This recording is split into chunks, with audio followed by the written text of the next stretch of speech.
जय गुरुदेव।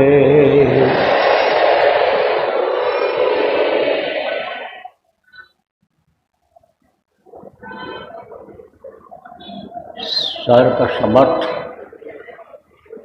सर्वत्र स्मरणीय दाता दयाल दीन बंधु कृपा निधान परम पूज्य गुरु जी महाराज, उपस्थित सभी साधक, सत्संगी, नामदानी,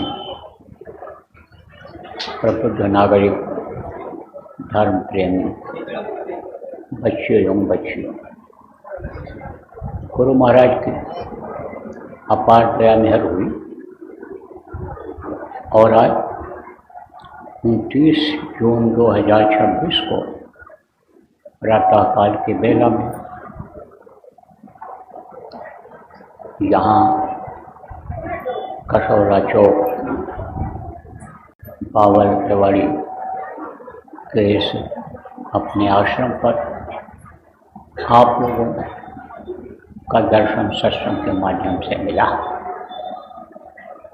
आज कबीर जयंती है। कबीर का जन्म कैसे हुआ, क्या हुआ, यह तो एक अभी पहेली ही बना हुआ है। लेकिन बहुत से लोग यही कहने लगे जो कबीर जी के भक्त हैं कि कमल के फूल में ही वो प्रकट हो गए थे। लेकिन हमको तो ये अतिशयोक्ति लगती है। कारण क्या है? इस धरती का ये नियम है, विधान है कि माँ के पेट में ही बन करके पल करके बाहर निकलना पड़ता है। कोई भी शक्ति हो वो काम करने के लिए आती है, चाहे धर्म की स्थापना के लिए हो, चाहे समाज सुधार के लिए हो, चाहे जीवात्माओं के कल्याण के लिए हो। सारी शक्तियाँ एक बार माँ के पेट में ही बनती हैं, बाहर निकलता है फिर। प्रकृति का ये नियम है, धरती का नियम यही है। इसीलिए देवता लोग मनुष्य शरीर के लिए तरसते रहते हैं। मनुष्य शरीर में आने की इच्छा रखते हैं। वहाँ कोई दिक्कत नहीं है, कोई परेशानी नहीं, कोई टेंशन नहीं है देवलोकों में। वहाँ बहुत आराम तलबी का जीवन है।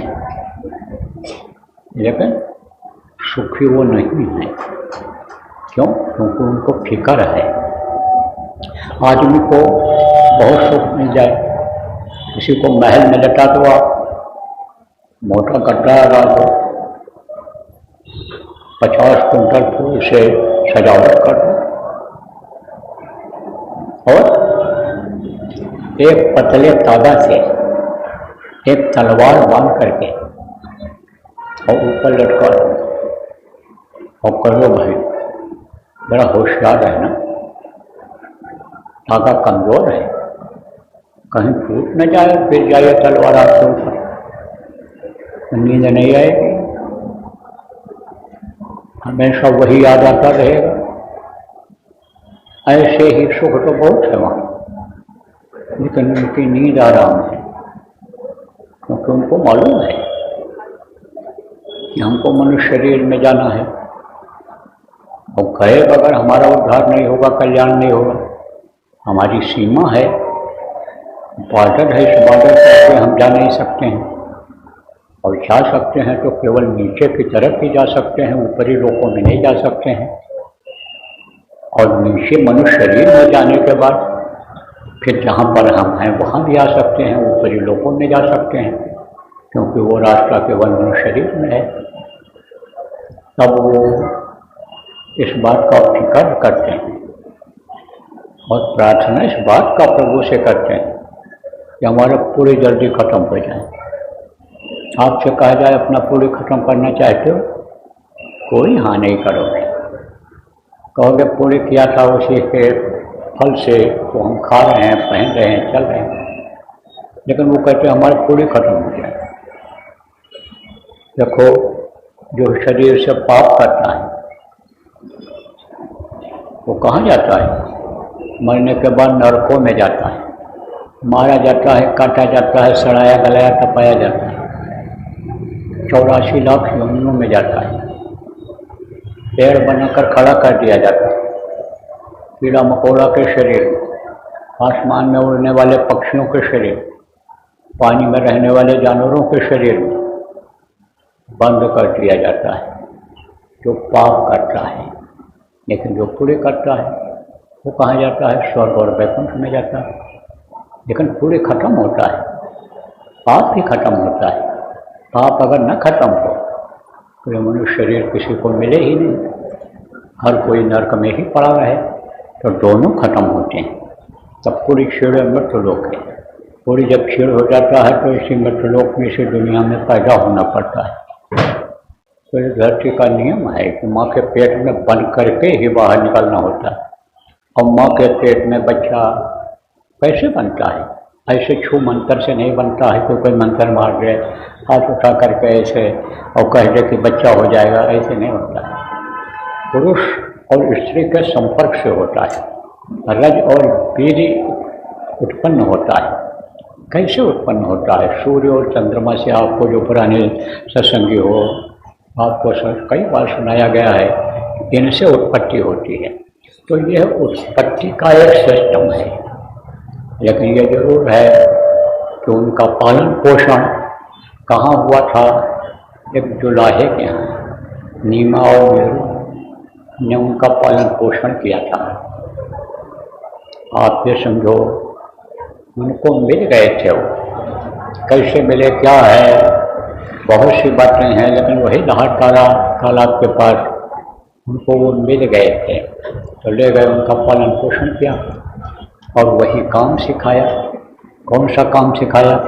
जो वो करते थे, जुलाहा थे, कपड़ा बुनते थे, तो कपड़ा बुनने का उनको काम सिखाया।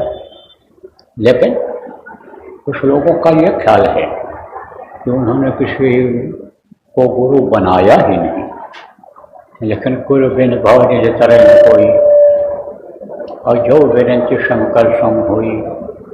आप ये समझो कि चाहे ब्रह्मा या शिव के समान हो, लेकिन बगैर गुरु के कोई पार नहीं हो सकता है। और बगैर सिद्धि, बगैर उपलब्धि के पार होना भी बड़ा कठिन है। गुरबिन माला फेरते और गुरबिन करते दान, और गुरबिन निष्फल सब भया। कह गए वेद पुराण। ये वेद पुराण, ये जो किताब है, ये मार्गदर्शिका है, यह भी कहती हैं बगैर गुरु के यह माला फेरना, यह सब बेकार है। निगुरा सगुरा किसको कहते हैं? कि जो गुरु नहीं करता है उसको निगुरा कहते हैं। कबीर साहब ने खुद कहा है कि निगुरा मुझको ना मिले और पापी मिले 1000, और एक निगुरा के शीर्ष पर लख पापी का भार। उन्होंने कहा जो निगुरा है, गुरु नहीं किया, उसको लाख पापियों का बोझा उसके सिर पर होता है, उसके सिर पर लाख पापियों का बोझा होता है। तो गुरु मैंने बनाया था, किसको बनाया था? रामानंद जी महाराज को बनाया था। वो उस वक्त के विद्वान थे। विद्वता अलग चीज होती है और ज्ञान अलग होता है। आप ये समझो, विद्या ज्ञान, विद्वान किसको कहते हैं? विद्या ज्ञान। विद्या ज्ञान किसको कहते हैं? तो पढ़ने लिखने, मुंह से बोलने में आता है। आप ये समझो कि वो विद्या होती है जो बोल सिखाता है। जैसे मास्टर लोग पढ़ाते हैं, मुंह से बोल करके, लिख करके बताते हैं, तो वो विद्या दान देते हैं। कोई हुनर का दान देता है, बता देता है, लकड़ी का काम, लोहे का काम, तो वो भी एक गुरु ही होते हैं। तो अब आप ये समझो कि वो जो विद्या का विद्वान जिसको कहते हैं हो जाता है, वो अलग होते हैं। विद्वान अलग होते हैं, साधक अलग होते हैं। साधक किसको कहते हैं? जैसे आप जो नामदानी हो, साधना करते हो, किसको साधते हो? अपने शरीर को साधते हो। जो संकल्प बना लिए हो कि हमको 1 घंटा ध्यान लगाना है, 1 घंटा भजन करना है, वो जो शरीर को रोक कर रखते हो, मन जो आपका भक्ता है इधर उधर घूमता है, उसको घुमा करके लाते हो, जहाँ देखते हो वहाँ रोकते हो, जो आवाज़ आप सुनते हो उस आवाज़ की तरफ लगाते हो अपने कान को, अंदर के कान को, तो उसको साधना कहते हैं। साधक अलग होते हैं, विद्वान अलग होते हैं, और आत्मदर्शी तत्वदर्शी अलग होते हैं। पुराने लोगों के यह समझने लायक बात है, जो अभी बहुत जल्दी नाम डाल लिए हो, कम सत्संग सुने हो, अभी आप जब और भी सत्संग कई बार सुनोगे, बार बार सुनोगे, तब समझ में आएगा। लेकिन पुराने लोग जो सुनते रहते हो, आपको बताया गया है कि जीवात्मा यहाँ बैठी हुई है और वही पूरे शरीर को चलाती है। जीवात्मा का मुँह इधर नीचे की तरफ हो गया है, मन के साथ इधर हो गया, और मन का साथ इसका पड़ गया, त्रिपुटी से ही साथ में लग गया, और मन जीवात्मा का जिगरी दोस्त हो गया।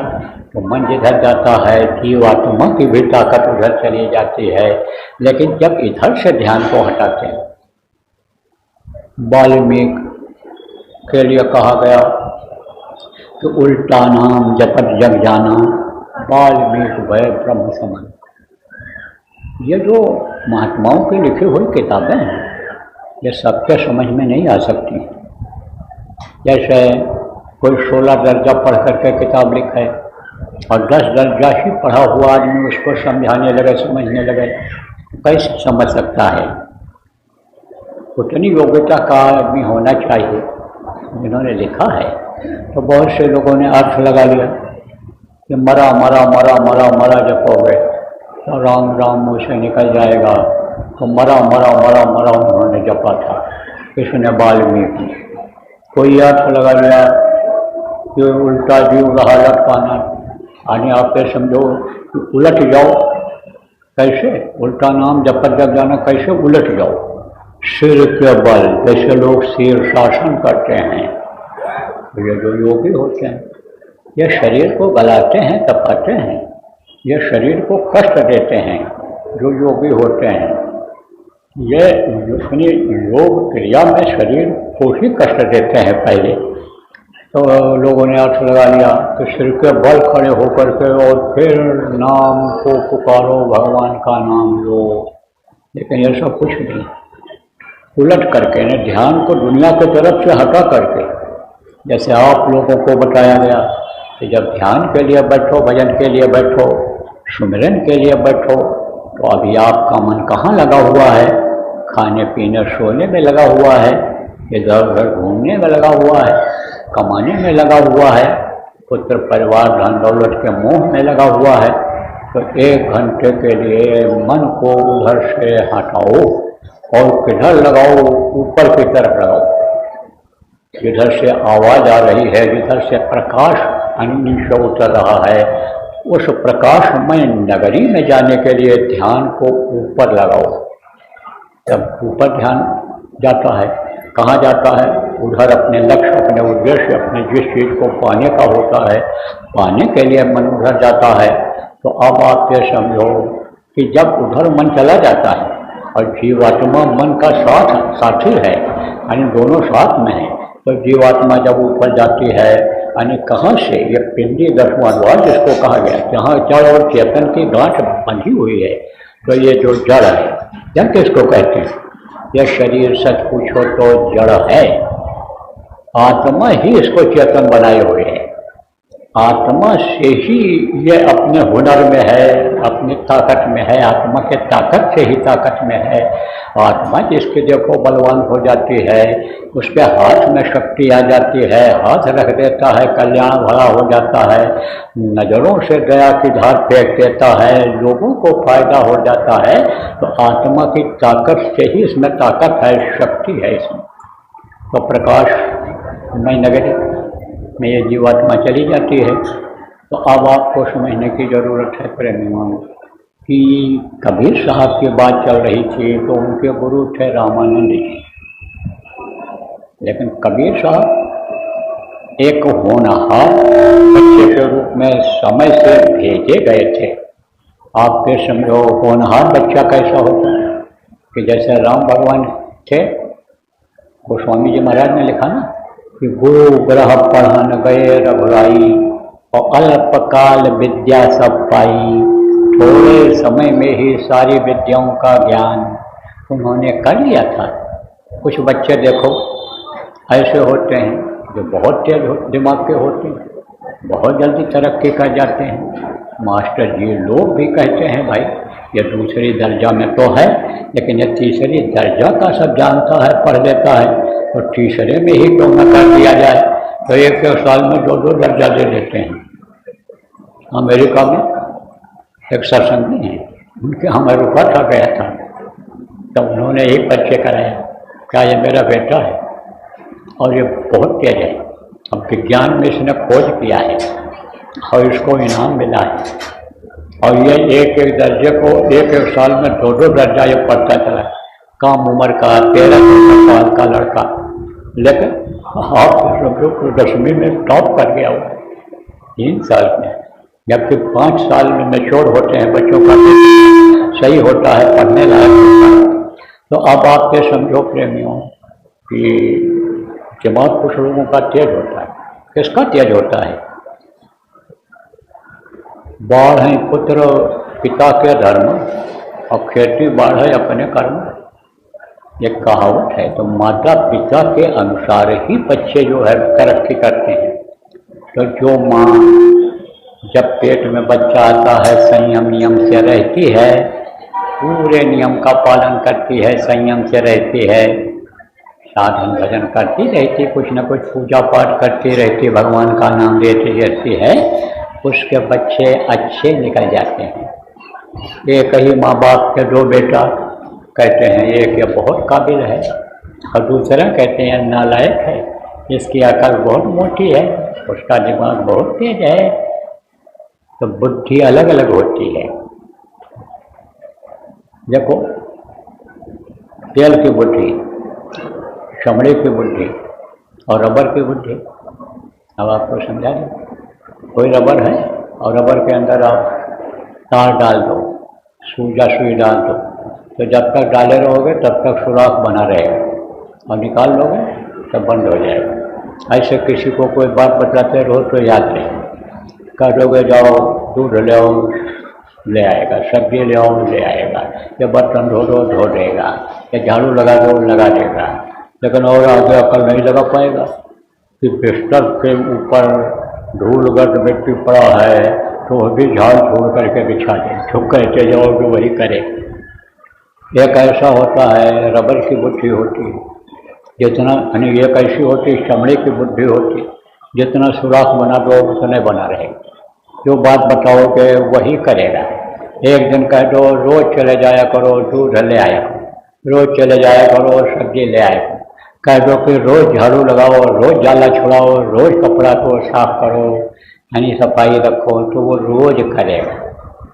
और एक होती है तेल की बुद्धि, इतना बड़ा टब ले लो, पानी भर लो और 2 बूंद तेल उसमें डाल दो, पूरा फैल जाता है चारों तरफ, यानी उसको कहते हैं क्रीम ब्रेन।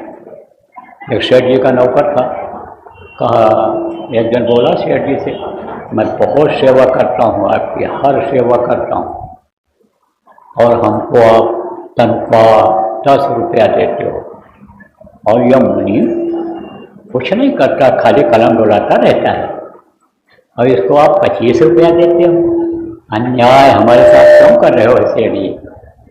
बोला सेठ बोला अच्छा, तो कहा कि अच्छा तो चला जा जरा पता करिया सामने वाली दुकान पर कि चावल है। हम गया नौकर पूछ करके चला आया, दुकानदार ने कहा है चावल, चला आया बताया चावल है। फिर मुनीम को बुलाया, कहा मुनीम जी जरा पता करिए सामने की दुकान पर चावल है। हम मुनीम गए, पूछा चावल है? हाँ है। कौन कौन चावल है? ये चावल है, ये चावल है, ये चावल है। थोड़ा थोड़ा चावल का नमूना दे दिया पुड़िया में बांध करके, और दाम पूछा ये क्या भाव है, ये क्या भाव है, ये क्या, सब उसी पुड़िया पर लिख लिया और ला करके सेठ जी के सामने रख दिया। ये चावल है, ये चावल है, इसका ये नाम है, ये अब आप बताइए हुकुम करके कि कितना मंगाना है। तब नौकर भी वहीं खड़ा था।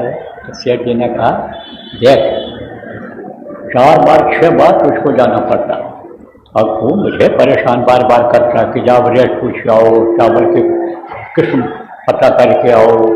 और ये देखो ये कई बार गए और ये सारा खबर लेकर आ गए, इसका मैं अकल का 25 रुपया देता हूँ और तुमको 10 रुपया देता हूँ। तो अकल बड़ी चीज़ होती है। तो ये जो समझो आते थे, अकलमंद होते थे, संत अकलमंद होते हैं। ये कोई ज़रूरी नहीं है कि यूनिवर्सिटी में पढ़ो, विश्वविद्यालय में पढ़ो, यानी कोई भी हिंदी अंग्रेजी स्कूल संस्कृत उर्दू के मदरसा में पढ़ो। ये कोई ज़रूरी नहीं होता है कि उसी में अकल तेज हो।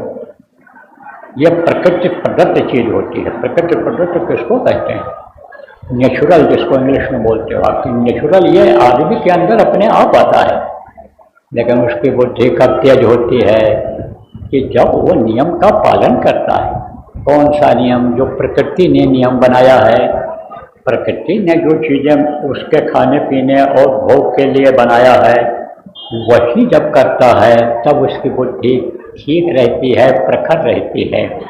और जो इसके खिलाफ काम करता है उसकी बुद्धि भ्रष्ट हो जाती है। कितना भी पढ़ा लिखा हो, कितना भी योग्य हो, कितना भी जोशी विद्वान डॉक्टर वैज्ञानिक हो, लेकिन उसकी बुद्धि भ्रष्ट हो जाती है। अब इसको भी समझा दें आपको। देखो प्रेमियों, बच्चों और बच्चियों, मनुष्य का बच्चा जब पैदा होता है तो शाकाहारी कौन रहता है। अब शाकाहारी का दिल और दिमाग और मांसाहारी का दिल और दिमाग में बहुत अंतर है। कहीं न कहीं मांसाहारी आदमी धोखा खा ही जाता है, आप ये समझो। लेकिन शाकाहारी जो होता है, ईश्वरवादी जिसको कहते हैं, जो गुरु पर भरोसा विश्वास रखता है, गुरु के बताए रास्ते पर चलता है, धोखा नहीं खाता। गुरु माथे पर राखिए चलिए आज्ञामान, कह कबीर का दास का 3 लोक बहना। तो बुद्धि उसी की खराब होती है जो खून को बेमेल कर लेता है। जो चीज़ खाओ उसी का खून बनता है, और खून से ही बुद्धि और दिमाग प्रखर तेज होती है। तो खून ही जब बेमेल हो गया तो बुद्धि कहाँ से सही रहेगी, कहाँ से ठीक से काम करेगा। अब आप तो कहोगे ये अंडा खाते हैं वैज्ञानिक लोग, ये देखो जो हवाई जहाज बनाए हैं, हेलीकॉप्टर बनाए हैं, आदमी उड़ने लग गया, आसमान में जाने लग गया। ये जो चांद सितारों के पास चला गया, वो बड़े काबिल हैं। अंडा खाने से, मछली खाने से उनका दिमाग खुला है। जब गिरो दिया मेरे भारत ने, तब दुनिया को गिनती आई। आध्यात्म की बेल तो यही बढ़ी है, जड़ तो हिंदुस्तान ही है।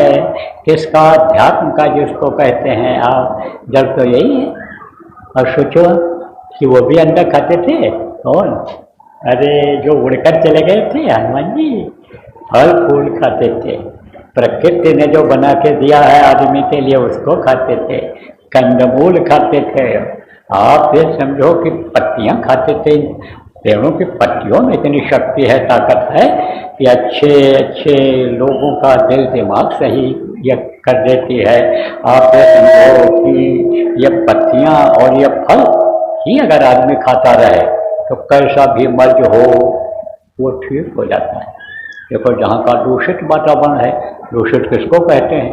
जैसे आपके यहाँ दिल्ली में है, यहाँ जब हवा खराब हो जाती है तब चिल्लाने लगते हैं लोग, सांस लेना मुश्किल हो रहा है, बीमारियाँ फैल जा रही हैं, प्रदूषण बंद कराओ, प्रदूषण बंद कराओ।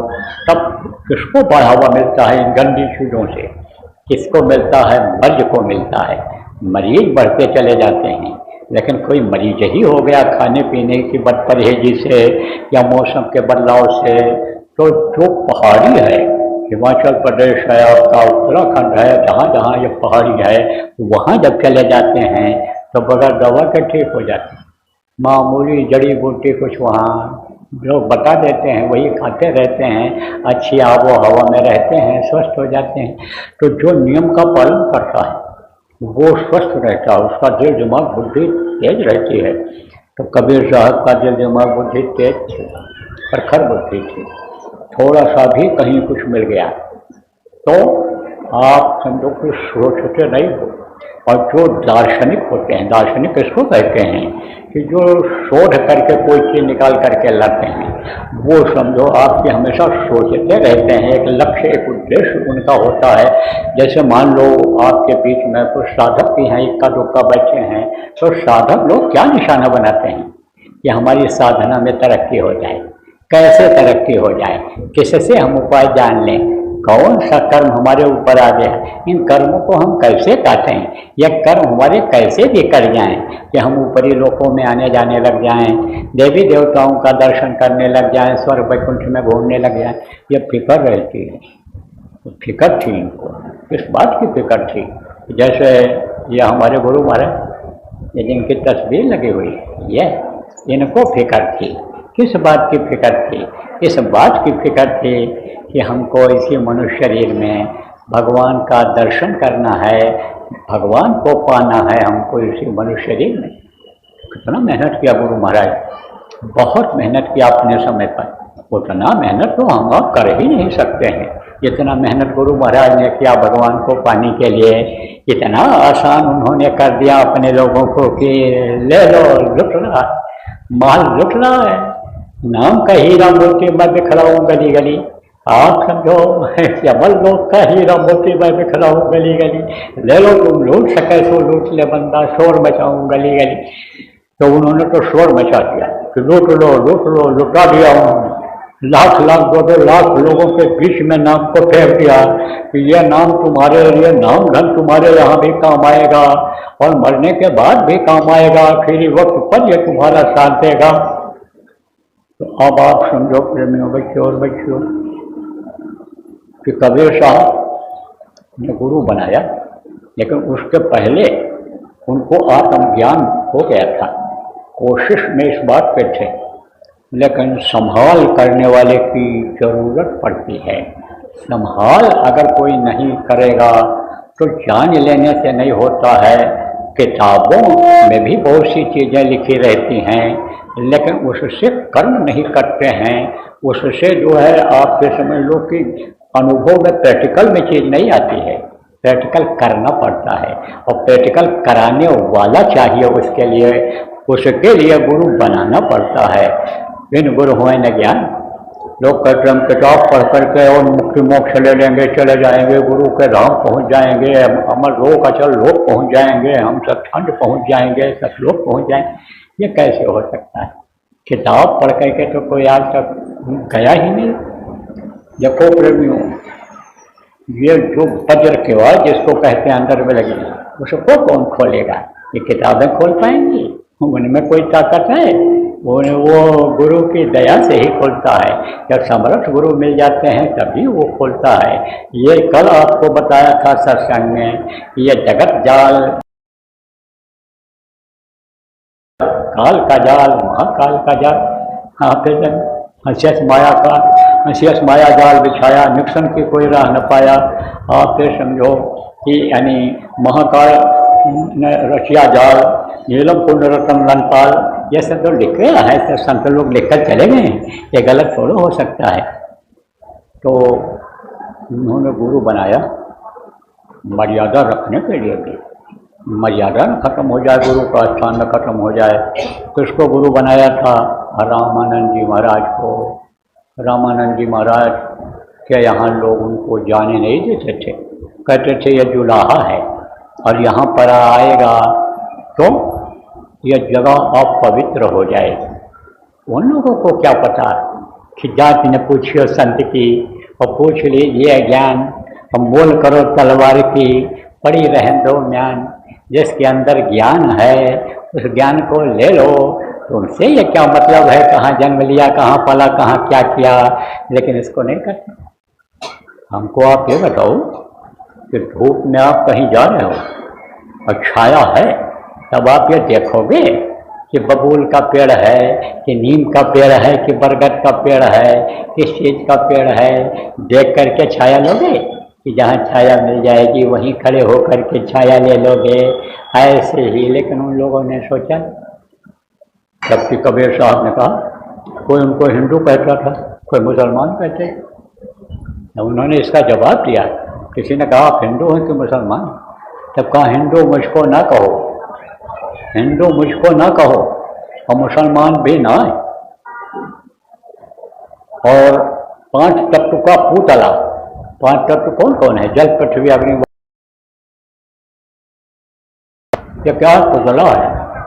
लेकिन गैबी खेल है माए, जिसको गैब कहा है, गैबी है, वो इसके अंदर खेल रहा है, वही इसको चेतन किए हुए पुतले को वही चला रहा है। तो अब आप ये समझो प्रेमियों, एक दिन गए, दूर खड़े थे और रामानंद जी खोज रहे थे अपना क्या, सुमेरिनी, जिससे सुमिरन करते थे, माला जिसको कहते हो आप, मिल नहीं रहा था, भूल गए थे, कहाँ रख दिए हैं। बोलने की प्रवृत्ति होती आदमी, जैसे अन्य समझो कि जमीन पर पैर रखता है, जैसे माया का पसारा हो जाता है। और इसको उसने भूल और भ्रम का देश बना दिया, जगह जगह पर भ्रम हो जाता है। जैसे आप लोग सत्संग सुन करके जा रहे हो, लेकिन भ्रम आपको कोई ना कोई पैदा कर देगा, या आपके मन में ही कोई भ्रम वाली बात आ जाएगी, बस छोड़ दोगे ये अच्छा रास्ता, परमात्मा का रास्ता छोड़ देते हो आप लोग। किसी ने कह दिया तुम्हारा रोग नहीं जाएगा, तुम्हारी तकलीफ नहीं जाएगी, तुम अच्छे डॉक्टर को दिखाओ, अब पैसा फूक रहे हो, दौड़ दौड़ करके जा रहे हो, और जो उपाय बता दिया गया बगैर पैसे का उसको नहीं करते हो, तो ये क्या है? भ्रम है आपका, भूल है ये आपकी। तो माया का पसारा हाँ यह है। तो यहाँ भूल बहुत जल्दी आदमी जाता है, भूल गए थे। कबीर साहब वहाँ खड़े रहे, दूर से ही बोले, अरे गुरु जी आपका माला वहाँ रखा है, आप बहुत देर से परेशान हो, खोज रहे हो। अब उन्होंने सोचा कि भाई बहुत दूर है यहाँ से, और ये जगह हम उसको दिखाई भी नहीं पड़ रही कबीर को, और आवाज़ तो कबीर की ही लग रही है। तो देखा उसने कैसे, तब जो किताबों में लिखा पढ़ा मिलता था, अब भी लिखा पढ़ी मिलता है, त्रिकालदर्शी। त्रिकालदर्शी का मतलब क्या होता है? भूत, वर्तमान और भविष्य, जो पहले बीत गया वो, जो इस समय का वक्त है वो, और आने वाला जो समय है वो भविष्य कहलाता है। तो जो सबकी जानकारी रखते हैं, देखते हैं, वो त्रिकालदर्शी होते हैं। दूर का भी नज़दीक उनको लग जाता है, ये फाइट करके अपनी जगह पर ही देख लेते हैं। तब गए और कले से लगा दी और बोले कबीर किस लिए आए? बोले आपको गुरु बनाने के लिए। बोले अब तो गुरु बनाने की तुमको ज़रूरत नहीं रहेगी। उन्होंने तो अपने अकल से कहा, ज़रूरत तो पड़ती है, अगर ज़रूरत न पड़ती तो क्यों जाते कबीर साहब जो संत कहलाए। रामानंद गुरु भले थे, लेकिन रामानंद जी का नाम बहुत कम लोग जानते हैं। आप ये समझो प्रेमियों कि कृष्ण का नाम ज़्यादा जानते हैं, और कृष्ण के जो विद्या गुरु थे, और ये समझो कि संदीपनी जी, उनका नाम कम जानते हैं। सुपज का नाम कम जानते हैं, जो उनके आध्यात्मिक गुरु थे, उनसे उनके स्थान से आए थे वो। तो अब आप ये समझो प्रेमियों, बच्चों और बच्चियों, कि फिर उन्होंने कहा था गुरु की मर्यादा न खत्म हो जाए, और गुरु कुछ न कुछ देता ही है आपके पास जो हो, वो तो आप दोगे ही मुझे जब आपका शिष्य हो जाऊंगा। क्योंकि कहा गया, हरे शिष्य धन शोक न हरे, और सो गुरु घोर नरक म पड़े। तो जो मेरा कष्ट है, तकलीफ है, उसको अगर आप दूर नहीं भी कर पाओगे, लेकिन आप इसके साथ अपनी भावना ही जोड़ दोगे, इच्छा ही करोगे कि इसकी तकलीफ दूर हो जाए, कष्ट दूर हो जाए, हमारा फल ज़्यादा हो जाए, तो हमारा भला हो जाएगा, आपके आशीर्वाद से ही हो जाएगा। तो गुरु उन्होंने भी बनाया था, वो उनके गुरु थे। और इन्होंने भेद खोला। किसका भेद खोला? सतलोक का इन 5 नामों का भेद खोला। यह नाम तो हमेशा रहे हैं, नाम खत्म नहीं हुए हैं। ये जब सृष्टि बनी है, सतयुग था, तब भी यही नाम था। और उस समय जो ध्यान लगाने के लिए गुरु महाराज ने हमको आपको बताया, आपको प्रेमियों बताया गया गुरु महाराज के जाने के बाद।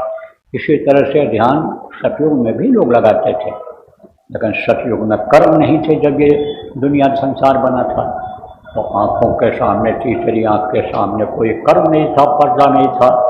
तो सबकी दिव्य दृष्टि उस समय पर खुली हुई थी। तो सतयुग योगी सब विज्ञानी करिहर ध्यान करना प्राणी, तो रास्ता बताने वाले ऐसे गुरु की जरूरत ही नहीं रही थी उस समय पर। थे तो ये हमेशा रहते हैं, वो पावरली अपने को समेटे हुए रहते हैं, और जब जरूरत पड़ती है उनको आदेश होता है तब वो लोगों के बीच में आ जाते हैं, बताते हैं, समझाते हैं, फिर उनको लोग जान जाते हैं। तो रहे हमेशा संत। गिरी बदरिया पाप की बरस गई अंगार, और संत न होते जगत में जल मतला संसार। एक जगह बैठ करके जब अत्याचार अन्याय नहीं रहता है, कम रहता है, तो एक जगह बैठ करके संभाल करते हैं, और जब यह चीज़ें बढ़ जाती हैं, अत्याचार, व्यभिचार, और आप समझो कि लूट घसोट, ठगी, बेईमानी, चोरी, चकारी, झूठ, फरेब, यह सब जब बढ़ जाता है तब घूम घूम करके लोगों को समझाते हैं, बताते हैं। तो आपको बताया जैसे विद्वान होते हैं ऐसे आत्मदर्शी तत्वदर्शी होते हैं, इसी तरह से यानी समझो आपकी योगी होते हैं, योगेश्वर होते हैं, इसी तरह से यानी ज्ञानी होते हैं, या तो इनका दर्जा अलग अलग हुआ करता है, अलग अलग दर्जा हुआ करता है। जिसकी जैसी योग्यता होती है उसी हिसाब से यानी उसका दर्जा हुआ करता है। तो संतों का दर्जा सबसे ऊंचा होता है। सतपुरुष के पास जिनका आना जाना संतों का हो जाता है, आप ये समझो कि वो संत कहलाते हैं। वो सतपुरुष कौन है? वो सतलोक में रहते हैं, जिनको लोगों ने अकाल पुरुष कहा। वो उस धाम के जो धाम जिनको हम आप कहते हैं, वहाँ पर जो रहते हैं वही हैं सतपुरुष। तो अब आप ये समझो कि वहाँ की रसाई जिनकी हो जाती है, उनको आगे बढ़ने में भी कोई दिक्कत नहीं होती है। वो दयाल लोक कहलाते हैं। जो ऊपर के जो लोक हैं वो दयाल लोक कहलाते हैं। सतलोक, अलख लोक, अगम लोक, अनामी लोक, ये जो चार लोक हैं ये दयाल लोक कहलाते हैं। ये अविनाशी हैं, ये कभी खत्म नहीं होते ये लोक। और इन लोकों में जीवात्माएं खचाखच भरी हैं, वो कभी ख़त्म नहीं होती हैं। बाकी नीचे के ये लोग जो हैं, चाहे आपका भंवर गुफा हो, और चाहे यह अक्षर पद हो, चाहे प्रकृति लोक हो, और चाहे आपका यानी 10वां द्वार हो, आपका त्रिकुटी धाम हो, चाहे डंडरी दीप सूर्या पद हो, चाहे यह सहस्र दल कमल वाला स्थान, यह सब और इसके नीचे भी ये समझो कि 3 खंडों में एक तरह से बटा हुआ है। इसके नीचे ये जो आज्ञा लोक है, ब्रह्मा लोक, विष्णु लोक, शिव लोक, और ये जो देवी देवताओं के जो ये लोक हैं, ये सब नाशवान, ये मृत्यु लोक, ये सब नाशवान है, यह सब खत्म होने वाला लोक है। तो जो वहाँ पहुँच जाते हैं, कहाँ आप ये समझो कि सतदेश में जिनकी आत्मा पहुंच जाती है, साधना करके अपनी आत्मा को जगा करके उस प्रभु के पास पहुंचा देते हैं, उनको आदेश हो जाता है कि जाओ तुम अब जीवों को जगाओ, क्योंकि वो भूले हुए हैं, घर को ही अपने भूल गए, अपने पिता को ही भूल गए, अब तुम ये काम करो। तब लोगों को बताते हैं, समझाते हैं, और विशेष दया करके लोगों को जोड़ते हैं। आपको एक दो उदाहरण बताता हूँ कबीर साहब का ही। कबीर साहब का शिष्य कौन हुआ है? इब्राहिम आदम, बलख बुखारे का बादशाह था। आपको दृष्टांत ये सुनाया गया है, पहले भी कई बार सुनाया गया कि उसको कैसे महल के अंदर से निकाल कर ले आए थे, कैसे यानी वो जुड़ा था, कैसे उसको होश आया था। वो तो अपने ऐश और आराम में मस्त था, और जो उसके बाप दादा खानदान के लोग बता के गए कि रोज़ा रह जाया करो, नमाज अदा कर लिया करो, ये ज़्यादा जरूरी है, वही सब करता था वो। और ये तो लोग बता के गए उसको, उसके मत वाले भी बताते थे कि खुदा है, भगवान है, उसी की ये खिलकत है, सारी चीज़ें उसी की बनाई हुई। तो पाना तो चाहता था, जैसे आप बहुत से लोग पाना चाहते हो किसको? भगवान को। दर्शन करना चाहते हो किसका? भगवान का। भी कह दिया जाए भगवान का दर्शन करना चाहते हो, भी सब हाथ उठा दो। तो इच्छा तो थी ही उसकी। तो अब आप फिर समझो, एक दिन बैठा हुआ था। कहाँ बैठा था?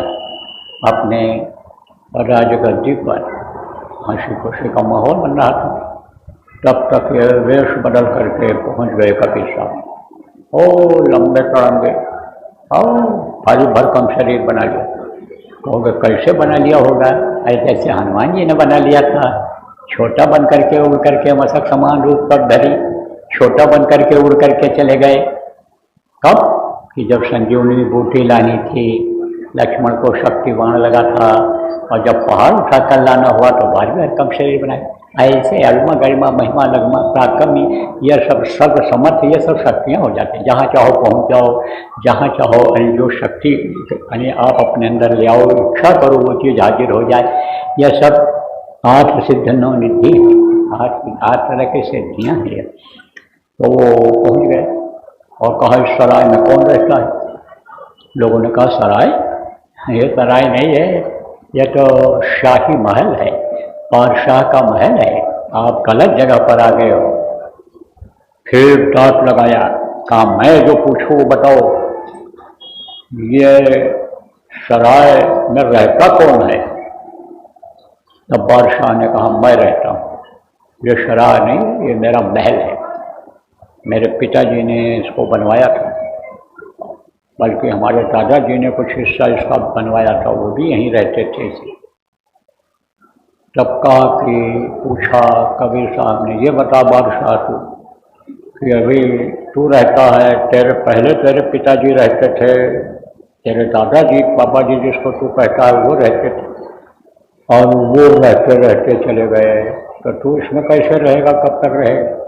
जैसे तूने अपने पिताजी को इसी महल से बाहर निकाल दिया और ले जा करके दफना दिया, वहाँ ज़मीन के नीचे गाड़ दिया, गहरे से गहरी जगह पर गाड़ा कि कोई जानवर ना आवे खोद करके इनको खींच करके हड्डी बस ले जाए खा ले, ऐसे तेरे को भी इससे निकाल देंगे। और इतना कह करके काम बन गया उनका, चले गए अपना। अब वो सोचने लगा कि हम नहीं रहेंगे, वो चले गए तो मैं कैसे रहूँ? अब पता लगाने लगा कि इस समय पर महात्मा कौन। लोगों ने कहा कबीर साहब हैं, पूरे संत हैं। गया उनके पास, लोगों ने कहा बला पुकारे का बादशाह है। बोले ठीक है, महात्माओं के लिए सब समान होते हैं, रुपया पैसा धन दौलत जिसको कहते हो उसकी कीमत नहीं होती है संतों के पास। और रूप रंग को वो नहीं देखते हैं कि आकर्षक चेहरा है तो मुग्ध हो जाएं, जीवात्माओं को देखते हैं और रूहों को देखते हैं। तो जैसे सब लोग बैठे थे ऐसे वो भी बैठ गए। आप समझो, जैसे सब लोग वहाँ सत्संग सुनते थे, काम करते थे, ऐसे वो भी करने लगे। लोगों ने पूछा कि आप कैसे आए हो? अब उसको तो कुछ इल्म लेना था इसलिए आया था, जल्दबाजी भी नहीं किया। जैसे बहुत से लोग आते हैं, बस आशीर्वाद मिल जाए बाबा जी का, बस आशीर्वाद दे दीजिए, करना ना पड़े कुछ, बस आशीर्वाद दे दीजिए। आशीर्वाद किस तरह दे दिए? बहुत जगह आशीर्वाद लेकर के आते हैं, बहुत जगह आशीर्वाद, सब जगह तो आशीर्वाद लेते हैं, और जितने जगह पर जाते हैं आशीर्वाद लेने, वो आशीर्वाद ही अगर इकट्ठा हो जाए तो तकलीफ दूर हो जाए, लेकिन कहाँ इकट्ठा हो पाती है। तो अब आप तो समझो कि लोगों ने जब पूछा तो बोला कि मैं कुछ लेने के लिए आया हूँ, सीखने के लिए आया हूँ। तो कहा कबीर साहब कुछ नहीं बोले। अब वो भी अपना ढाल गया। एक आध दिन तकलीफ होती है कहीं जाओ जब, उसके बाद आदमी सेट हो जाता है, वही भोजन अच्छा लगने लगता है, वही जगह अच्छी लगने लग जाती है, वही माहौल, वही पानी, वही हवा, यही सब अच्छा लगने लग जाता है। काफी दिन तक रहा और सेवा छोटी से छोटी करता रहा। लोग मना भी करते रहे कि आप मत करो, हम कर लेंगे। तब कहता था कि मुझे सेवा कर लेने दो। गुरु जी सत्संग में सुनाते हैं कि सेवा से ही कर्म कटेंगे, सेवा जरूरी होती है, भजन जरूरी होता है। तो भजन तो मैं अभी नहीं कर सकता जब तक उपाय वो नहीं बताएंगे। तो सेवा के द्वारा ही हमको गुरु को खुश कर लेने दो, क्योंकि मैंने बहुत पाप किए हैं और इतना पाप किया, इतना लोगों को मरवाया कटवाया, कि जितनी सेवा मैं करूं वो कम है। जब मेरी हाथ की ये रेखाएं गिर जाएंगी सेवा करते करते, तब मेरे पाप क्षम्य होंगे। मेरे वश का नहीं है कि मैं पाप का अपने क्षमा कर पाऊंगा। और अगर मुझे फल भोगना पड़ गया पाप का, तो फिर तो मुझे दोज़ख ही मिलेगा, नरक ही मिलेगी। तो काफी दिन तक रहा। तो माता लोई कौन थी? उनकी कबीर साहब की पत्नी थी। एक दिन उन्होंने कहा कि अब इसको नाम बख्श दीजिए, दे दीजिए। तब बोले अभी नहीं, अभी खरा कच्चा है, अभी थोड़ा पक जाए और सब इसमें कुछ भरा जाए। जैसे कच्चे घड़े में पानी भर दो, कोई भी चीज़ भर दो तो टूट जाएगा। वो घड़ा पक गया, तो चाहे आप पानी भरो, दही भरो, दूध भरो, आप अनाज भरो, कपड़ा भर दो, उसी में जो चाहो वो भर दो। तब उन्होंने कहा इतना दिन से सेवा कर रहा है, अब इतनी दीनता इसमें आ गई तो दे देना ठीक रहेगा, क्या कमी इसके अंदर में है। तब प्रेमियों कहा गया कंचन तजना सहज है और सहज त्रिया का नहीं है। अब मान बड़ाई ईर्षा दुर्लभ तजना दे। सोना चांदी का आदमी त्याग कर देता है, जमीन जायदाद का त्याग कर देता है, औरत को भी छोड़ देता है, लेकिन मान सम्मान इज्जत का अहंकार जो उसको रहता है उसको नहीं जल्दी तज पाता, नहीं उसको आप समझो छोड़ पाता है, छोटा नहीं बन पाता है। यही बहुत बड़ी इंसान की कलयुग में कमी है। तो जब उनको विश्वास नहीं हुआ, तब लोई से कबीर साहब ने कहा जब यह सुबह जाने लगे लेट्रिन के लिए, उस समय बाहर जाते थे, लेट्रिनें तो बनी नहीं थी, तो कोई बर्तन लोटा पात्र जो होता था उस समय उसी को लेकर जाते थे। तो कहा जब ये जाने लगे तब इसके ऊपर छुप करके तूने पूरा फेंक दिया उन्होंने। और घूम करके देखा और कहा अरे जरूरत किसकी हुई, यानी हिम्मत किसकी हुई हमारे ऊपर ये कूड़ा फेंकने की। अरे न होता पलक में तेरी खाल खिंचवा करके भूसा भरवा देता। अब यहाँ अहंकार जब गया और करा कराया सब गया, जब आया अहंकार करा कराया तो सब खत्म कर देता, मिटा देता। और लोई तो सुन करके कौप गई। तो दो एक दिन बीता तो पूछा कबीर साहब कि फेंका था तुमने कूड़ा? कहा दूसरे से फेंक दिया था।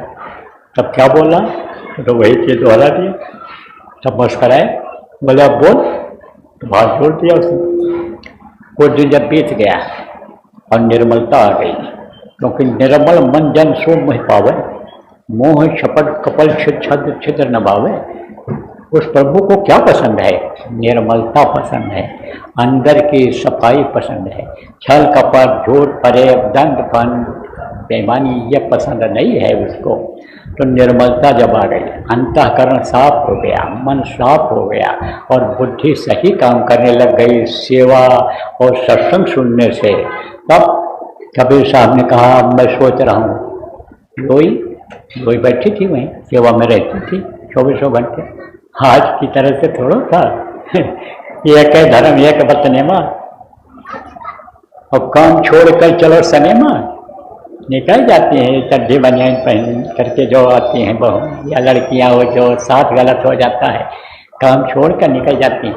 पति चाहे मरे चाहे जिए, बीमार हो कुछ भी हो, चिल्लाता रहे कुछ नहीं, जाना है तो वहाँ मार्केट जाना है, घूमने जाना है। बॉय फ्रेंड बनाते हैं, गर्ल्स फ्रेंड बनाते हैं। आजकल देखो जमाना बदल गया। तो अब आप ये समझो प्रेमियों, बच्चों और बच्चियों कि यानी लोई सेवा में लगी रहती थी। तो कहा लोई, कबीर साहब ने कहा लोई मैं चाहता हूँ कि अब इसको नाम बख्श दिया जाए, दे दिया जाए। तो अब उन्होंने कहा हम तो देख रहे कोई परिवर्तन नहीं है, जैसे था पहले ऐसे अब भी दिखाई पड़ रहा है। पहले भी ऐसे सेवा किया करता था, ऐसे सब था भाई। अब बोले कि नहीं, अब तुम क्या करना कि सुबह जब लेट्रिन जाने लग जाए तब तुम कूड़ा कचरा और ये कीचड़ गोबर ये सब उसके ऊपर फेंक देना, छुप करके फेंक दिया। तो देखो उसने, अरे भाई सुबह सुबह ये आपने अपना हाथ क्यों गंदा कर दिया? अरे ये गंदगी जो मेरे ऊपर पड़ी है इससे कहीं ज़्यादा गंदगी अभी मेरे अंदर में है। वो तो जब इनकी दया होगी, गुरु महाराज की होगी, तभी वो साफ होगा। गुर बिन मैलो मन को धोई, ये मन तो समझो काका हंस न होई, यह हंस होने ही लायक नहीं है। क्यों? क्योंकि ये तो समझो कि गुनाहों का एक तरह से समझो कि जखीरा हो गया है। तब मन को वो साफ करेंगे। आपने अपना हाथ क्यों गंदा किया? कितनी दीनता आ गई, छोटापन आ गया। कहते हैं लघुता से प्रभुता मिले और प्रभुता से प्रभु धूल, और चीटी चावल ले चली हाथी मस्तक धूल। देखो जितनी बड़ी बड़ी घास थी सब जल गई, लेकिन रूप घास बैसाख जेठ में भी हरी है। क्यों?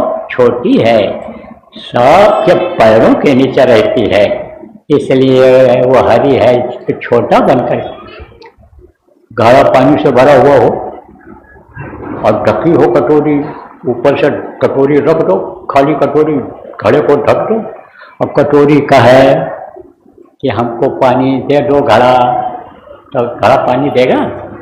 जब तक उसके सिर पर से नीचे नहीं उतरेगी कटोरी तब तक पानी नहीं मिलेगा। तो कहा छोटा हो तो भर पियो और बड़ा प्यास हो जाए, जब तक बड़ी बनी रहेगी कटोरी तब तक वो पानी नहीं पाएगी। छोटी बन जाए अभी पानी भर जाए उसमें। तो संत मत क्या है? छोटा बनने का है। सबका सहो, सबका सुनो और तड़प रखो। किससे मिलने की उम्मीद बनाए रखो? किससे मिलने की? गुरु के मिलने की, प्रभु के मिलने की तड़प बनाए रखना चाहिए। तो अब आप ये समझो कि ऐसे कई लोगों को सबक सिखाया। आप समझो जो जिनको उन्होंने गद्दी का भी मालिक बना दिया था। देखो प्रेमियों, ये अक्सर देखा गया कि धन संपत्ति और गद्दी का मालिक कोई और हो जाता है और यह नाम किसी और के पास चला जाता है। वो इसको बांटने लगते हैं, इसको बढ़ाने लग जाते हैं, इसका विकास करने लग जाते हैं। तो वो नाम तो उन्होंने किसको दिया? बहुत लोगों को दिया था। आप तो समझो धर्मदास को उन्होंने अपना उत्तराधिकारी, मतलब यह है कि गद्दी का मालिक भी बना दिया था, देख रेख के लिए करो। लेकिन नाम की दौलत बख्श किसको दिया? ताकत किसको दिया बढ़ाने के लिए? नानक जी को दिया उन्होंने। तो अब आप ये समझो कि ऐसे कई लोगों को कबीर साहब यानी चटाया बताया। जैसे धर्मदास का है, धर्मदास क्या करते थे? पूजा पाठ करते थे, बड़े धार्मिक थे, व्यापारी थे, बड़ा धन दौलत था उनके पास। तो उस समय पर सब लोग पूजा पाठ कुछ न कुछ करते ही करते थे, भगवान को लोग मानते ही थे। नियम बना रखा था लोगों ने कि भाई कुछ न कुछ भगवान का पूजा पाठ करके ही फिर पानी पिएंगे, फिर उसके बाद कुछ खाएंगे, ये नियम बनाए हुए थे। तो क्या कर रहे थे? शालिग्राम किसको कहते हैं? पत्थर ही होता है। तो पत्थर जो शालिग्राम पत्थर होता है उसमें धारियाँ होती हैं, वो पत्थर गुड़ी होता है, यानी उसमें विशेषता होती है। ऐसे पारस पत्थर, जैसे यह पत्थर होता है आपका, ऐसे पारस पत्थर होता है। पारस पत्थर में क्या है? पारस पत्थर में विशेषता है, गुण है कि लोहा उससे छुआ दो तो सोना बन जाता है। ऐसे उसको धोकर पीने से रोग जाते हैं। तो शालिग्राम जिसमें धारियाँ बनी रहती हैं, जो ओरिजिनल होता है, छोटे आकार का भी होता है, बड़े आकार का भी होता है। एक आध लोग उसको रख लेते हैं, बाकी और पत्थर ऐसे रख देते हैं। तो उन्हीं को ये पूज रहे थे, उन्हीं को फूल पत्ती चढ़ा रहे थे, हम उन्हीं की धूप आरती कर रहे थे। कबीर साहब वहाँ पहुँच गए और बोले, अरे धर्मदास तू ये क्या कर रहा है? अरे अच्छा ये क्या है? बड़ा जो था उसको कहा कि ये एक शेर का होगा ये, और ये छोटे वाले एक छटाके होंगे। ये पटखरा बाट को तो क्या चढ़ा रहा है? और वो घूम करके देखे, बोले बात कैसे कह दिया आपने? ये पाठ है, ये तो हमारे भगवान हैं, हम इनकी पूजा करते हैं। अरे बोले तू ऐसे भगवान की पूजा करता कि न बोले न डोले, न कुछ पूछो तो बताओ। मैं बोल, कहा बोल धर्मदास, ये कभी आपके सवाल का जवाब दिए, कुछ बोले कि डोल करके गए अपनी एक जगह से? तो जड़ की तू पूजा कर रहा है, जड़ से क्या मिलेगा? चेतन है तेरा शरीर, चेतन से चेतन की पूजा कर तब तो कुछ मिल जाए। इतना कहकर निकल गए, गायब हो गए, चले गए। कभी में क्या होता है, शक्ति जो आती है जहाँ चाहो वहाँ पहुँच जाओ। आप समझो ऐसी होता है, ऐसा होता है सब जगह पर। तो गायब हो गए। अब ये सोचने लगा, और औरत जो है वो भी खड़ी थी, वो भी सोचने लगी, चिंता में पड़ गई। फिर अपने उसमें लग गए, बोले ये तो आते रहते हैं, कहते रहते हैं ये लोग, जैसे अपने लोगों को बहुत से लोग कहते हैं अरे बाबा लोग ऐसे बोलते रहते हैं, कुछ नहीं होता है, कुछ नहीं, भविष्यवाणी इनके गुरु करते रहे, यह भी कहते रहते हैं समय खराब है। लेकिन अब मत सोचो, अब आ रहा है वो समय। अभी तक खराब समय का ट्रेलर के बारे में आपको बताया है, सिनेमा में दिखाते हैं बीच में इंटरवल जब हो जाता है अगली पिक्चर का ट्रेलर, तो अभी तक तो ट्रेलर था, अब सिनेमा आगे चालू होने वाला है, अभी देखने को मिलेगा। अब क्योंकि भारत देश में हो और जो कह रहा हूँ उसको करते हो, करोगे तो बचत हो जाएगी, नहीं तो बज रहा काल का डंका, कोई बचने न पाएगा। बचेगा साध जन कोई, जो सत्य लव लगाएगा, जो सतपुरुष से, सतलोक के मालिक से, जो सत्य लोक की शक्ति यानी समझो कि गुरुओं में होती है, उनका जो गुरु में होती है उनका ध्यान लगाएगा, उसकी रक्षा हो जाएगी। नाम धुनी बोलेगा तो उसकी रक्षा हो जाएगी। कैसे होती है ये भी बता रहे हैं। अरे जैसे विभीषण का परिवार बच गया, उनका घर लंका दहन में बच गया, ध्रुव प्रहलाद बच गए, ऐसे बचत हो जाती है। तो कह रहे बाबा लोग तो ऐसे कहते रहे। फिर कुछ दिन बीता, देखो जीव को कैसे पकड़ते हैं संत, संस्कारी जीवों को पकड़ लेते हैं। संस्कार कहाँ का होता है? पूर्व जन्म का होता है। इसके अलावा संस्कार पड़ता है, पड़ भी जाता है, पूर्व जन्म का नहीं भी हो तो संस्कार पड़ जाता है। कैसे पड़ता है ये भी बता दें।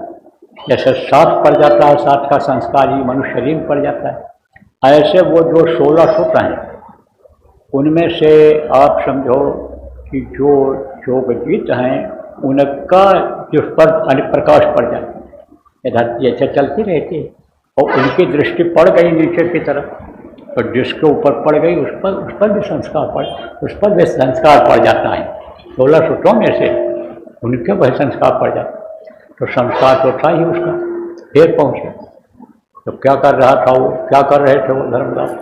लकड़ी जला करके कुछ बनाने जा रहे थे, कुछ रख दिया था बनने के, और उनकी पत्नी वहीं बैठी थी, वो भी कुछ कर रही थी। तो जब पहुँचे तब आवाज़ लगाया, अरे धर्मदास तू बड़ा हत्यारा है, अरे तू हत्यारा है। औरत तो आग बबूला हो गई उसके पति के सामने, और पति को कोई हत्यारा कह दे। अरे बोली हत्यारा तू है? हमारे पति ने कौन सी हत्या किया, कौन सा पाप किया, हत्यारा कह दिया उसको तूने?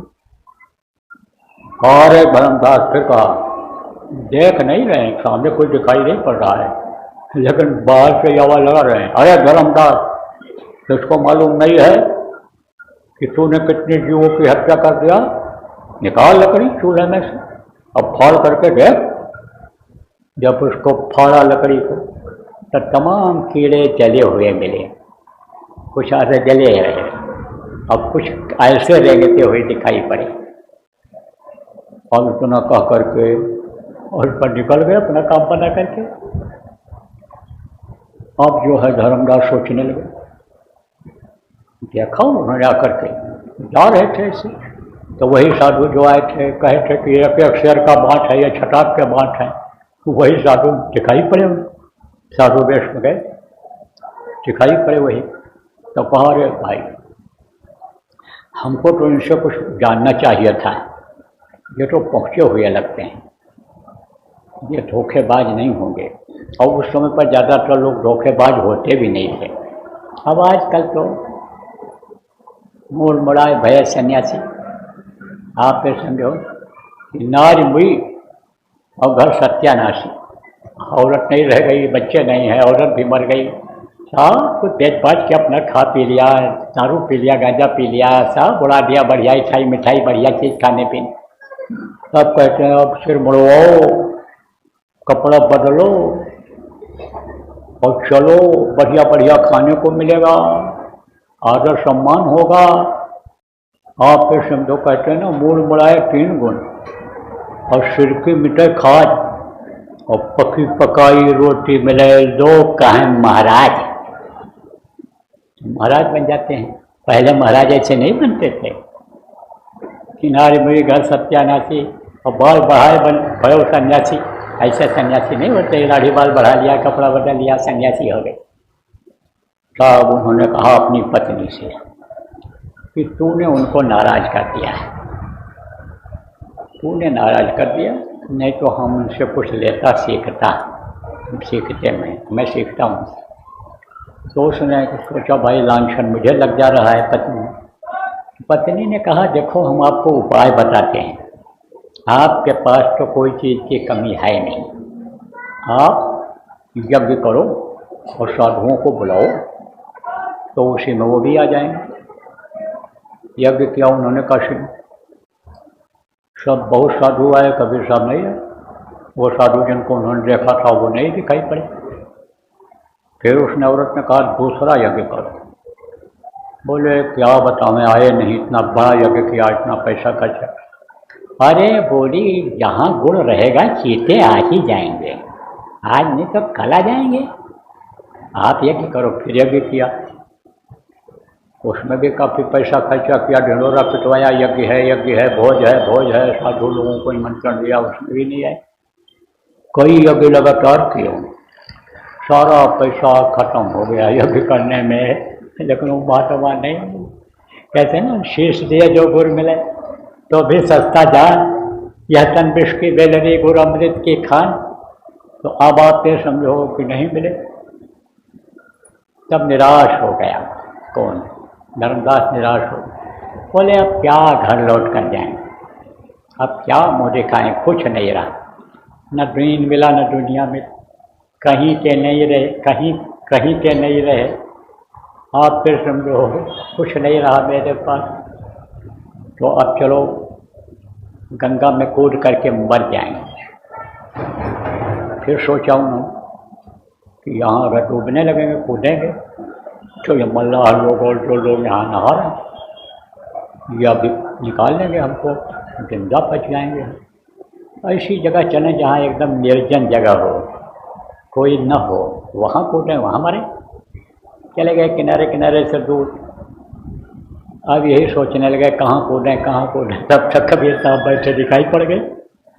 अरे दौड़ करके गए, चरणों पर गिरे। अरे बोले कितना देर कर दिया, कितना तड़पाया हमको। अरे तब उन्होंने कहा कि जब प्यासा होता है तब पानी की कीमत समझता है, तड़प जगती है तभी होता है। आप समझो कोई भूखा हो उसको एक सूखी रोटी भी दे दो तब उसकी कीमत समझता है, पेट भरा हुआ है मलाई दे दो खाने को तब उसकी कीमत नहीं समझता है। तो अब तेरा निर्मल हृदय हो गया, अब तुझको मैं दे दूँगा जो तू चाहता है, नाम मिल जाएगा और नाम की कमाई करेगा तो आगे तू पार हो जाएगा और बहुतों को पार करेगा। जो तेरी इच्छा प्रबल है कुछ करने की वो तेरी सफल हो जाए।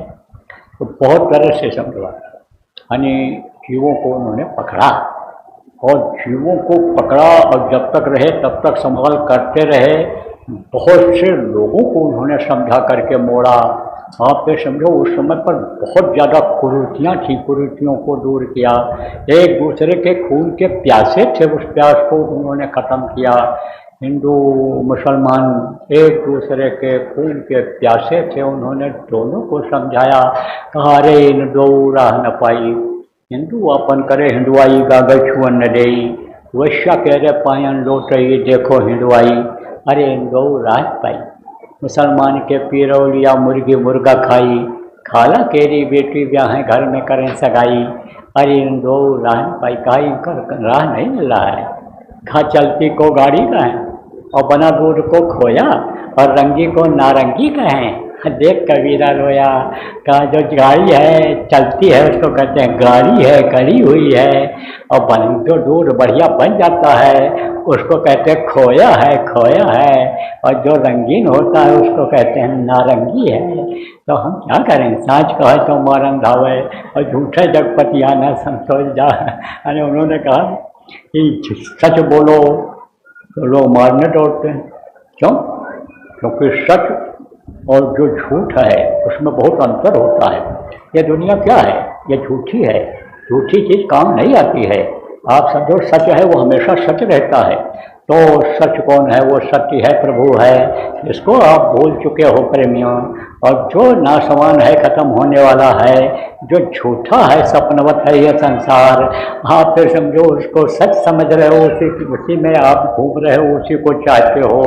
ये शरीर को सजाने संवारने में आप लगे हुए हो, खाने पी खा पी करके बलवान बनाने में लगे हुए हो, लेकिन ये तो कुछ दिन के लिए है, किराए के मकान की तरह से।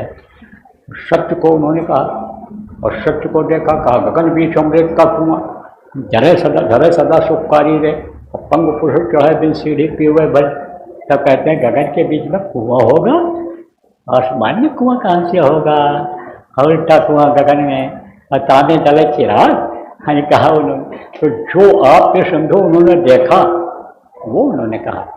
गोस्वामी जी महाराज पूरे संत थे, संतों की बात जल्दी समझ में नहीं आती है। कहा 12 वर्ष रहे हंस के टोली, और तब समझे एक संत की बोली, जो केले के पात में पात, पात में पात, क्यों संतों के बात बात में बात। तो ऐसे समझ में नहीं आता है, संतों की बात जल्दी समझ नहीं आती, लेकिन जब समझ में आ जाती है तब सूर श्याम काली कमली पर चढ़े न तू जो रंग, ऐसा रंग जो गुरु चढ़ा देते हैं। आप समझो, तब जो रंग गुरु चढ़ा देते हैं, चटक रंग में देव चटक रंग चढ़ा रंगते गुरु रंगते मेरी चुनरिया चटक रंग से रंगते। तो चटक रंग जब चढ़ जाता है, सब दूसरा रंग नहीं चढ़ता है, गुरु का रंग जब चढ़ जाता है। तो अब आप ये समझो कि उन्होंने बहुत लोगों को बताया, समझाया, मुड़ा, और बहुत बड़ा काम किया उन्होंने। कहने में कोई संकोच उन्होंने नहीं रखा। आप ये समझो ऐसी बात बोला कि लोग उनका भारी विरोध करने लग गए। तो काशी के पंडित लोग, वो आप ये समझो कि जो है वो सब चले गए वहाँ। कहाँ चले गए? साक्षात करने के लिए उनसे। और जब देखा कि अब ये हरा दे रहे हैं हमको, और सब बोले अब इनको ऐसे नहीं मानेंगे, इनका प्रभाव बढ़ता चला जा रहा है। तो प्रभावहीन जब ये हो जाएंगे, ये बदनाम हो जाएंगे, जब लोग इनके नाम पर थूकने लगेंगे, तब यहाँ हटेंगे यहाँ से, नहीं तो ये तो हमारी रोजी रोटी ले लेंगे, हमारी दुकान बंद करा देंगे। तो गंडोरा पिटवा दिया कि कल कबीर के यहाँ भंडारा होगा। अब वो सुबह सुबह काशी के लोग अपना लोटा, थाली, पत्तल और ये प्लास्टिक का गिलास तो उस समय था, लेकर के इनके वहीं जहाँ आश्रम था, कुटिया थी, वहीं आने लग गए। कबीर साहब ने पूछा, भैया ये लोग कौन हैं, कहाँ जा रहे हैं? तब एक आदमी ने कहा, यह आपके आश्रम पर खाने के लिए आ रहे हैं। खाने के लिए? हमने इनको कब बुलाया खाने के? बोले अरे आपने ढिढोरा पिटवाया कल कि भंडारा है वहाँ खाने के लिए चलो। अरे बोले मरवा दिया इन लोगों ने। अब आप फिर समझो कि वो कहावत है कि कहीं भागे मत और कहीं मारे मत। एक आदमी ने कहा, हमारे पिताजी बड़े पहलवान थे, बहुत बहादुर थे। अच्छा, हमारे पिताजी बहादुर थे? हाँ बहादुर थे, वो शेर से लड़ गए थे। तब कहा, पूछा कि तब क्या हुआ? अरे तब क्या हुआ, उसने मुंह से एक पैर को ऐसे पकड़ा और अपने पैर से दूसरे पैर को दबाया और फाड़ दिया, ऐसे दो टुकड़ा कर दिया, पीठ से फाड़ दिया। सब कहे तब कौन बहादुरी इसमें? अरे बच गए होते तो जान तो बच जाती, तब कहीं भागे मत, कहीं मारे। जैसे हम ही को लोग कहते हैं कि वहाँ से भग हो गए। अब वो माहौल तो जानते नहीं, जब गुरु महाराज ने शरीर छोड़ा था तो कौन सा माहौल बना था, आप लोग पुराने आदमी हो, जानते हो। और लोग यही कहने लगे थे अब ये बच के नहीं जा सकते हैं, चारों तरफ से घेरा घेरी हो गई है, कहीं ना कहीं तो कोई ना कोई इनको दबा ही देगा, मार देगा। तब हमने सोचा भाई जान बचाओ, इस समय भाग्य मतलब होना जाएगा, मर जाएंगे तो क्या मर्दानगी रह जाएगी, क्या गुरु का काम कर पाए। कबीर साहब अपना चमड़ी लिए और वो अपना छड़ी लिए, छोड़ दिया उसको आश्रम। जब छोड़ दिया तो जो इनका रक्षक होता है उसको फिक्र रहती है, तो कहते हैं ना, जाए इलाज तुम्हारी हमारा क्या बिगड़ेगा। जो जिसको लोग मानते हो आप हृदय से कि हमारे गुरु महाराज हैं, और आपकी कोई अगर बदनामी हो गई गुरु के नाम पर, तो गुरु का नाम तो बदनाम होगा, नहीं होगा।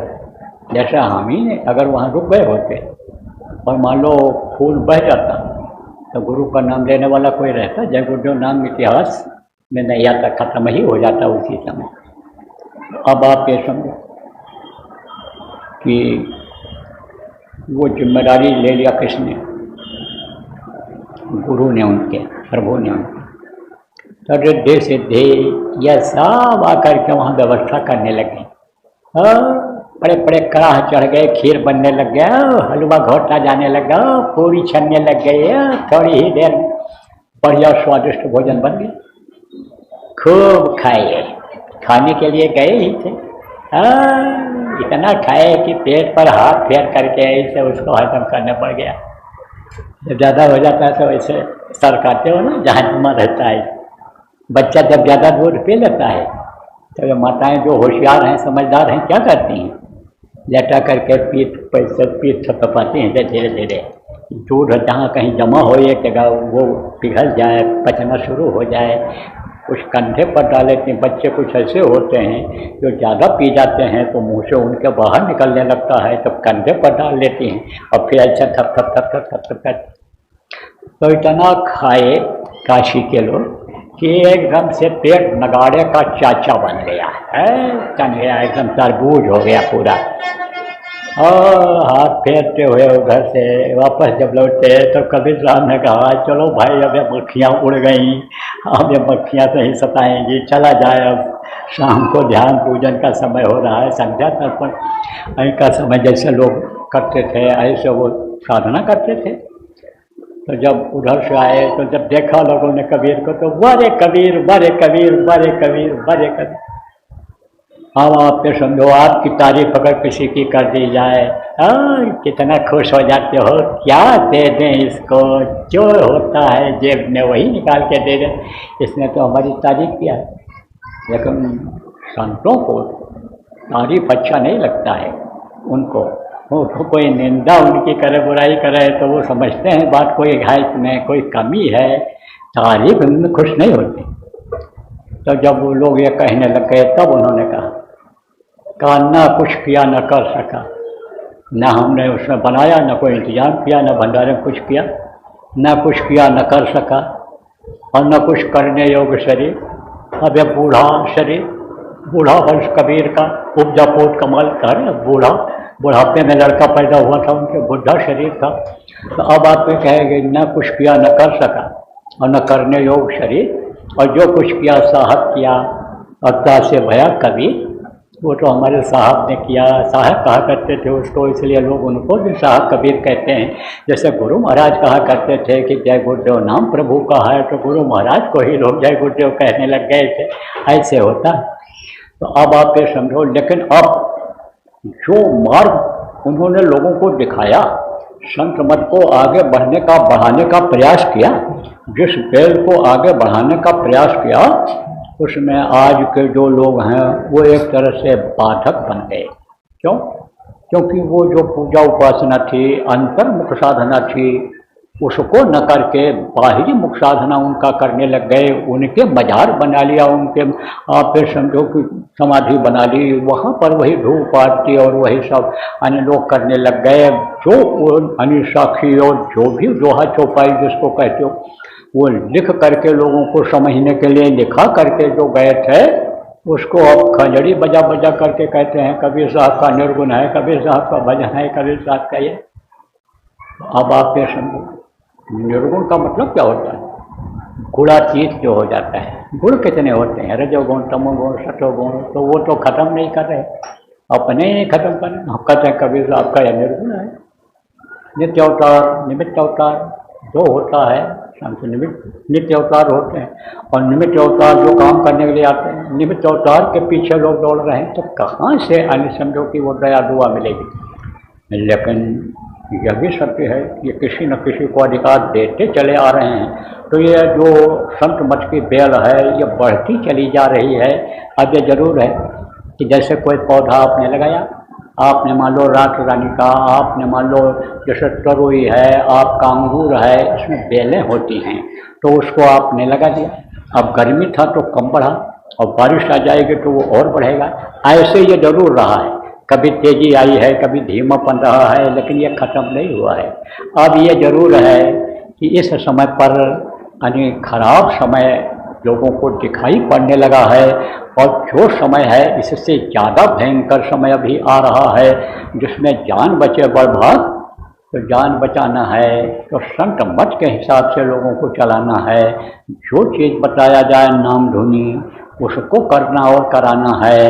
शाकाहार के बारे में जो बताया जा रहा है कि शाकाहारी रहो, शाकाहारी बनाओ लोगों को, तेज नशे का सेवन न करो और जो कर रहे उनको समझाओ, मना करो।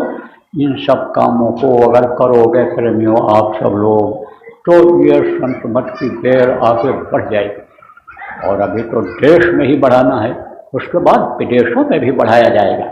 लेकिन तब तक जब तक आप नहीं अपने यहाँ बढ़ा पाओगे, अपने परिवार में संत मत नहीं ला पाओगे, संत मत को नहीं समझा पाओगे, वक्त के संत से नहीं जोड़ पाओगे, तब तक आप ये समझो विदेशों में कुछ कर नहीं सकते हो, आपका असर नहीं पड़ सकता है और तब तक वहाँ पर बहुत लोग मर जाएंगे। अब मान लो सब मर ही जाएं, दुनिया के जितने लोग हैं सब मर जाएं और आपको हम सतयुग ले आएंगे, तो सतयुग का आनंद कौन लेगा? तो सतयुगी तो बनाने ही बनाने। आप बहुत कहो गुरु महाराज हमारे ऊपर काम छोड़ करके गए कि हमारे बच्चे सतयुग लाएंगे, बात भी सही है। बाप कोई काम करता है और वो काम पूरा नहीं हो पाता है तो बेटों पर छोड़ जाता है, बेटे उस काम को करते हैं। मान लो कोई धर्मशाला बनवा रहा है, अस्पताल बनवा रहा है, जनहित का काम कर रहा है और बीच में शरीर उसका छूट गया तो उसके परिवार के लोग कहते हैं, पिताजी कहते थे इसको बनवाना है, जल्दी बन जाए, तो जो धन संपत्ति छोड़ करके गए हैं उसमें से कुछ हिस्सा इसमें लगा दिया जाए, ये बन करके जल्दी तैयार हो जाए।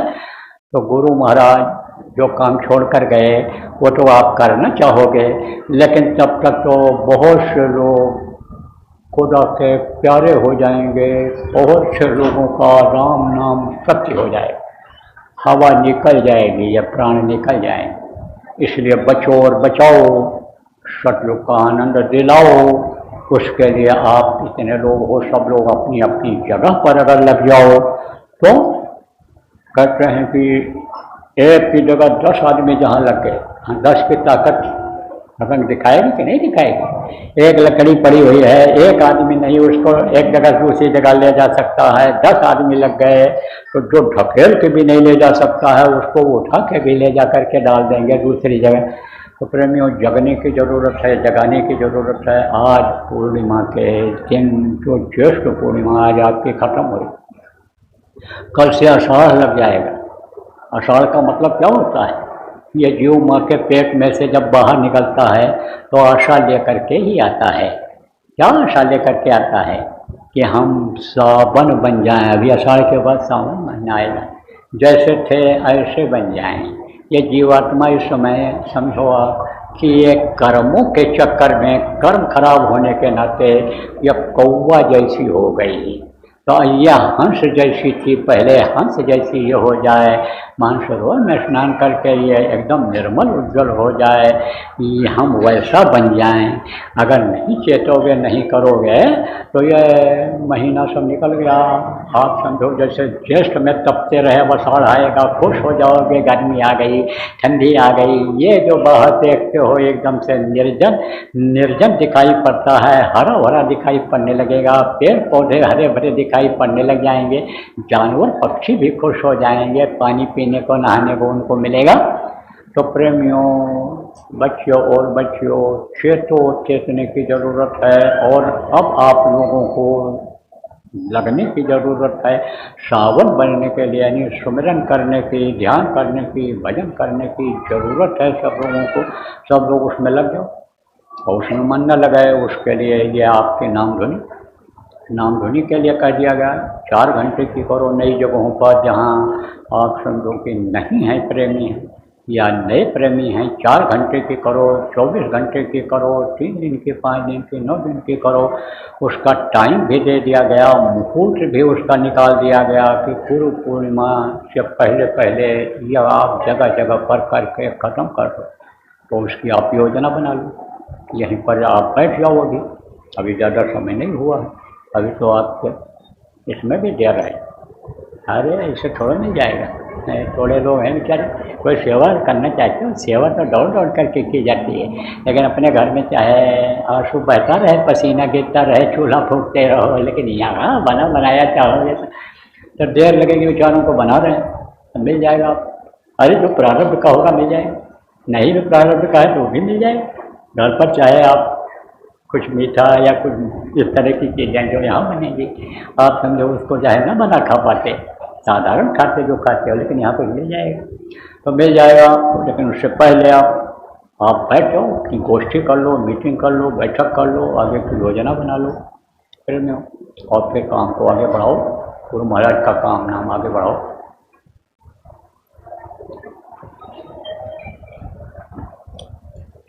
नहीं तो कोई नामदान लेने तो नहीं आए हो,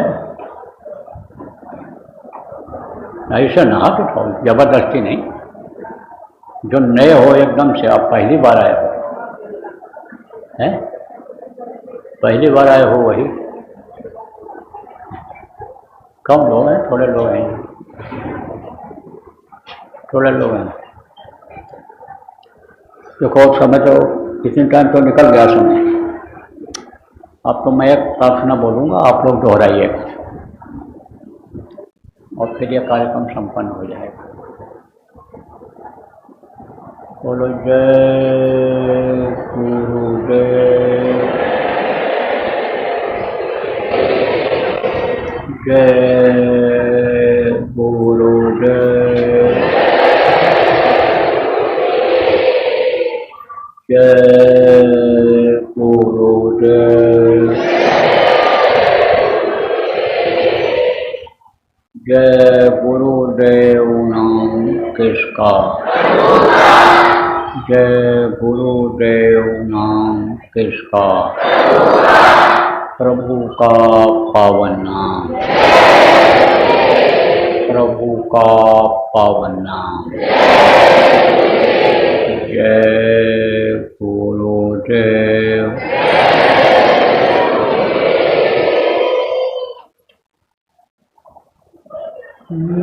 हर के नजर करो और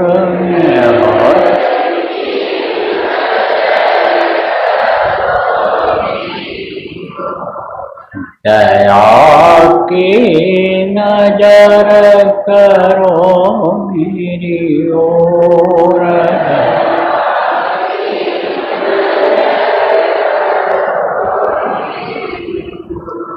निष्ठिन तुम्हें निहारूं सतगुरु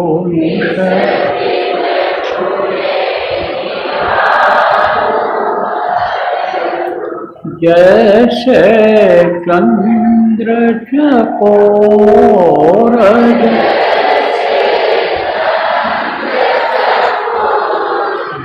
दया की नजर करो मेरी ओर,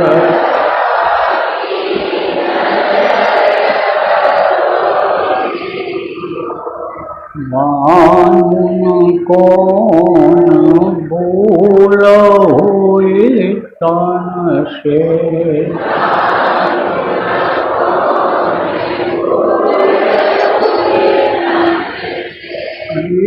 हमसे मुख मोड़,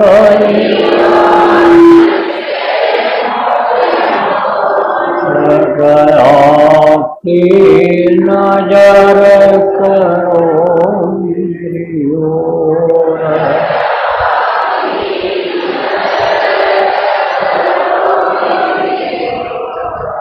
बालक जानी शोक बिसराओ,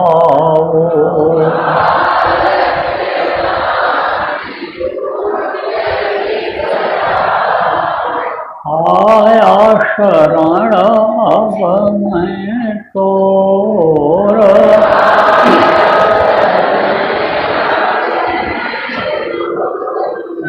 दया की नजर करो मेरी ओर,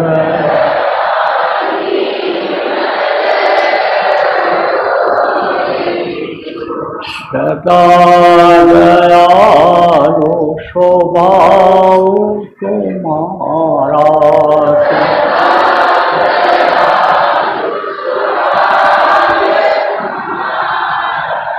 मेरी बैरिया कसब कठोर,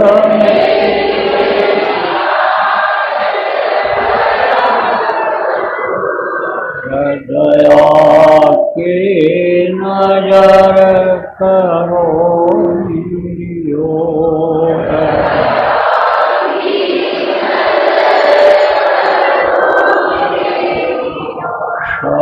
शरणागत की लाज न राखो,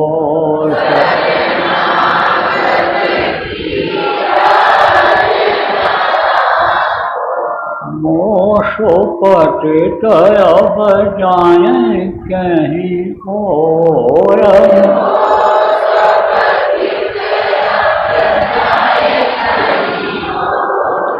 दया की नजर करो मेरी ओर,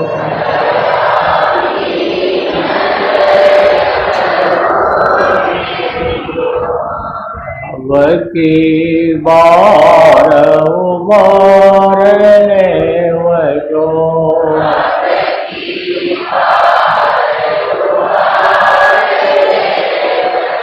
फिर न डर बाप गया ही मग पोर,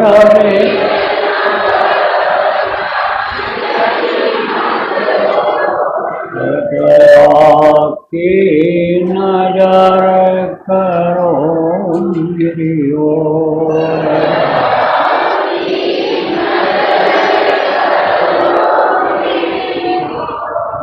हर के नजर करो मेरी ओर,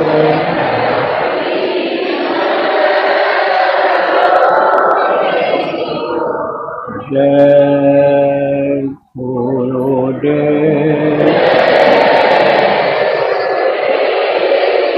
जय गुरुदेव, जय गुरुदेव, जय गुरुदेव, जय जय गुरुदेव।